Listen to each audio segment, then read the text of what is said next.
Next up, we have the pullback strategy. It is super simple, but what is it precisely? Well, think of it this way. If you're in an uptrend, you can't be going straight up forever. Same as you can't be going down in a downtrend forever. In this case, we will look for value in a situation like that, such as when the market retraces slightly after an impulsive move in the direction of the trend. This is what we call the pullback, and it gives opportunity to those traders who may have missed out on the initial move, you guys, so that you too can get involved, which most of you will try in almost all situations.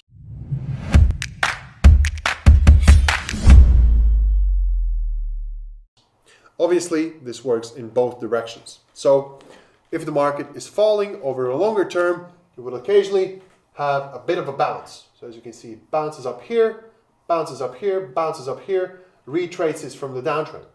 This is where the sellers can jump in and open their trades. So if we open a sell position here, we make our profits as the price goes down from the pullback. So pullbacks can happen in both up and down trends. And the pros of trading pullbacks and trends is that you're buying low and selling high.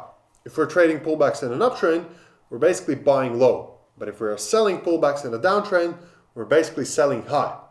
To start, you should have a good eye for the underlying trend, since pullbacks and trends are in fact inseparable. And pullbacks also tend to occur at the key levels of support and resistance, which, as you learned in the previous videos, are areas at which the market is likely to turn and move in the opposite direction. So first, we identify the trend. This is fairly simple, but it's important to use a higher time frame to determine the trend, regardless of the time frame you normally base your trades on. So here we have a bullish trend on the daily chart. An example for you guys taken from the US dollar Japanese yen chart. The way to actually identify the trend is by looking at the highs and lows. So as we can see here from November to January, this area here is marked by a series of higher highs and higher lows. So we have a higher high here, one more here, one more here, higher low here, here, here.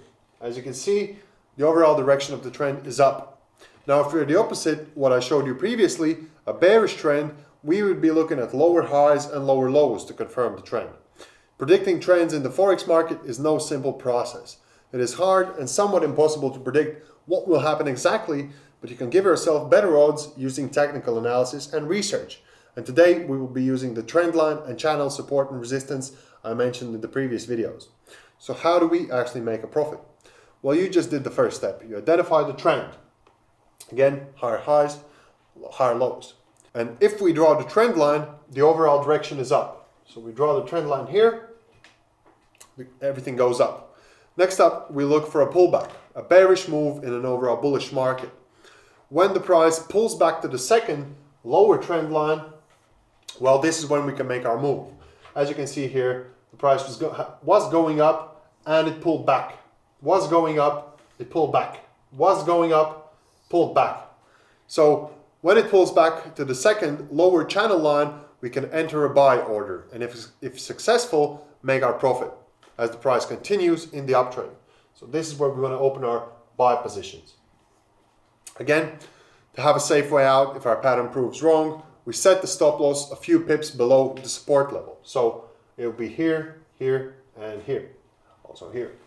So pretty simple. And I also advise you to use trailing stops when trading pullbacks.